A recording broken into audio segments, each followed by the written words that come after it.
Ladies and gentlemen, episode 3 coming right up. But first, let me say thank you so much for the support you've all been giving the show. Our inbox is overflowing with people that want to find the best tattoo artist in their city, and that is exactly what we're here to help you do. So everybody, sit back, relax, let's hunt for some hacks.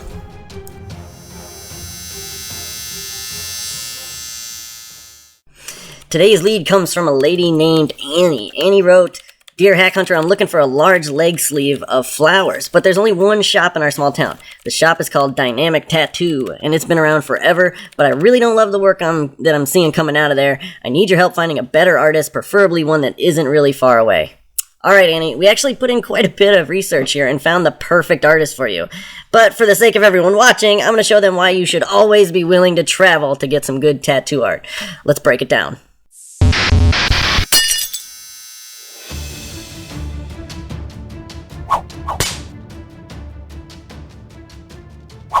Alright guys, this is Debbie, the tattoo artist that Andy was asking about. She lives in FranksTown, Colorado.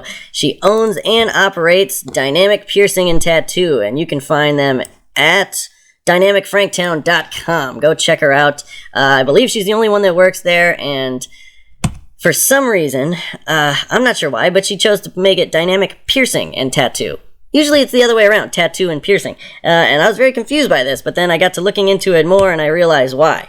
She learned the art of tattooing while practicing professional body piercing in the Friends Tattoo Studio in North Carolina. So what does that mean? That means that she was a body piercer for quite some time, and then she decided to pick up tattooing. And what that says to me is that she's not a natural artist, or that she's not, I don't know, she's not dedicated to tattooing the same way, and just kind of was maybe a hobby for her, and she thought it'd be cool to get into. And when I take a look at her work, that's kind of what shows here. It doesn't show that she was professionally trained or took a long time in an apprenticeship. It just shows like very simple shading, very simple lines. A lot of it is a little nonsensical. Why are you putting shades in certain places and not others? Overall, I see a lot of the same thing from Debbie here. Just really simple designs like this. And I don't mean to rag on you, Debbie. You seem like a super nice lady. I saw you're a veteran. Thank you for your service. But when it comes to tattooing, these are very simple designs. And I don't mean simple like, say, American traditional work, where it's kind of retro and it's very intentionally made to look that way. I think these are simple, more like out of a coloring book. And I don't think that it's going to get much better the more we go along. Yeah, a lot of the same. Very simple, just one color of green in here. And the reason why it looks so flat is because there's just one color of green in there. You need multiple tones, you need shadows, things like this. Now, this is neat for its style of art, but overall, all of her artwork kind of had the same feel to it, where there wasn't a lot of artistic integrity involved. It was very, very simple designs.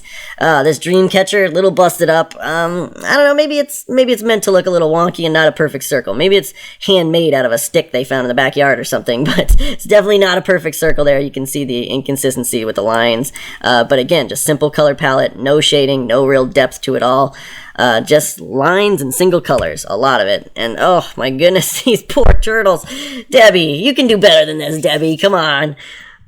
This again, very, very simple. It also looks a little beat up in the skin there. I can tell that skin's gonna have a hard time holding on to that color, but ultimately, as for as large as these turtles are, you could get way more detail in there, way more detail. But there should be, for example, shading on this back fin here, where it's in the backdrop, his head and his body would cast a shadow on it, but it's not, it's two-dimensional, so it just looks like a lump coming out of the bottom of his throat instead of a wing. Ultimately, Debbie, I'm sorry, I cannot recommend that Annie goes to you. Everybody else, go ahead and let Debbie know what you think of her work, and down in the comments below. Moving on, though, Debbie, we found an incredible artist for you. Stick around.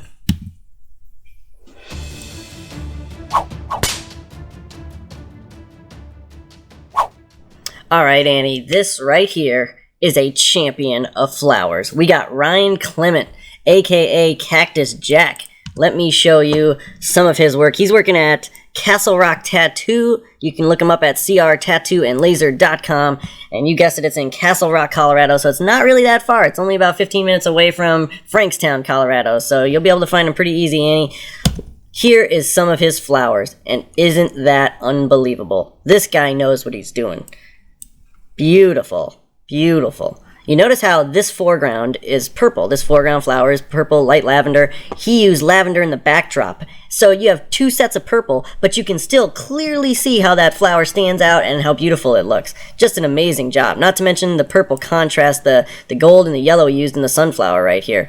This is just some really intelligent work on his part. Brutal piece on the head here, but the reason I wanted to showcase it is because look at how solid those colors are.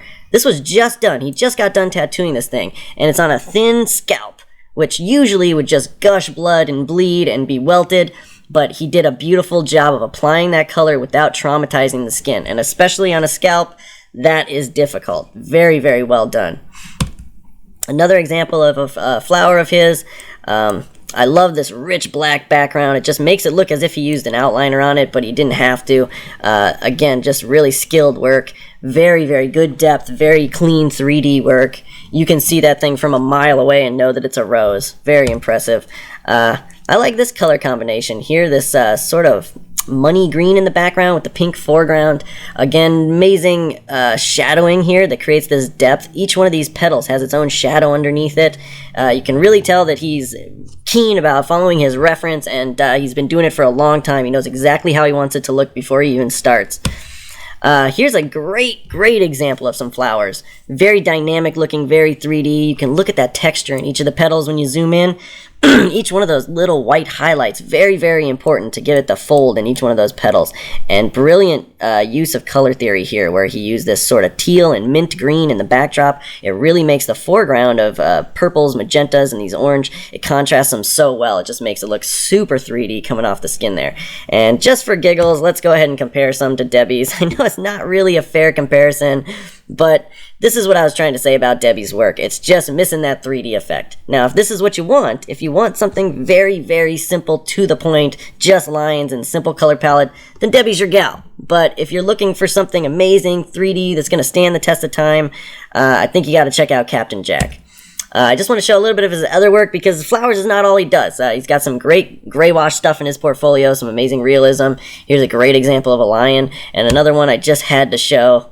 Well done on this one, Captain Jack. I love it. Love it. To be able to blend these greens out to create such a smooth, round dome on that alien and the glare off the eyes, I just thought it was brilliant. Had to showcase it. I don't know if it's one of your favorite pieces, but when I was looking through your portfolio, man, this was one of my favorites of yours.